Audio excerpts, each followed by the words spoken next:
Guys, നമ്മൾ ഇന്ന് വന്നിട്ടുള്ളത് ഹാമിൽട്ടൺ മലയാളികളുടെ സ്വന്തം സോൾട്ട് മാംഗോ ട്രീയിലേക്കാണ്. ഉച്ചയ്ക്ക് നമ്മൾ ഫ്രണ്ട്സ് ആയിട്ട് ബഫേ കഴിക്കാനാണ് വന്നത്. വന്നപ്പോ ഇവിടുത്തെ തിരക്ക് അമ്പോ ഒരു രക്ഷ ഉണ്ടായിരുന്നില്ല.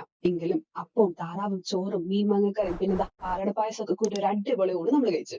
എല്ലാവരും നിങ്ങൾ ഇവിടെ വരുന്ന ഹാമിൽട്ടണിലാണ്, ന്യൂസിലാൻഡ് ഹാമിൽട്ടൺ. ഇവിടെ വന്നു കഴിഞ്ഞാൽ നമുക്ക് ഒത്തിരി സ്ഥലങ്ങളിവിടെ കാണുവാനുണ്ട്. ഈ പരിസരങ്ങളൊക്കെ ലേക്കിന്റെ ഒക്കെ അടുത്താണ്. ഉച്ചയ്ക്ക് വന്ന് ബൊഫയും കഴിച്ച് പോയി ഗാർഡനൊക്കെ കണ്ട് തിരിച്ച് വന്ന് ഷവർമ അൽഫാം കഴിച്ച് ഡിന്നർ കഴിച്ചിട്ട് നമുക്ക് ഇവിടെ പോകാം. ഞങ്ങളെ സ്പെഷ്യൽ ഐറ്റംസ് ബൊഫയാണ് സാറ്റർഡേ ആൻഡ് സൺഡേ. പിന്നെ നമ്മുടെ ഏറ്റവും സ്പെഷ്യൽ ആൾക്കാർ നമുക്കിവിടെ വരുന്നത് ബൊഫേറ്റ് കഴിഞ്ഞ് കഴിഞ്ഞാൽ പിന്നെ ഷവർമ അൽഫാം, നമ്മുടെ സ്പെഷ്യൽ നൂൽ പൊറോട്ട, പിന്നെ കപ്പ ബിരിയാണി, കിഴി പൊറോട്ട, കപ്പപ്പൊടി. നമ്മുടെ നാട്ടിലെ തനി മലയാളികളുടെ ഏറ്റവും നല്ലൊരു സ്നേഹം നിറഞ്ഞ എല്ലാ മലയാളികളും നമുക്ക് ഭയങ്കര സപ്പോർട്ടാണ്. ഭയങ്കര സ്നേഹത്തോടു കൂടിയാണ് എല്ലാ മലയാളികളും നമ്മുടെ ഫുഡ് കഴിക്കാൻ വരുന്നത്. അതാണ് ഞങ്ങളുടെ ഏറ്റവും വലിയ വിജയം. പിന്നെ ഇവരുടെ കസ്റ്റമർ സർവീസിനെ കുറിച്ച് പറയാതിരിക്കാൻ വയ്യ. നല്ല അടിപൊളി കസ്റ്റമർ സർവീസ് ആയിരുന്നു ഇവർ പ്രൊവൈഡ് ചെയ്തിട്ടുണ്ടായിരുന്നത്. മനസ്സ് നിറഞ്ഞാണ് നമ്മൾ അവിടെ ഇറങ്ങിയത്. അപ്പൊ എല്ലാവരും സോൾട്ട് മാംഗോ ട്രീയിലേക്ക് അടിച്ചു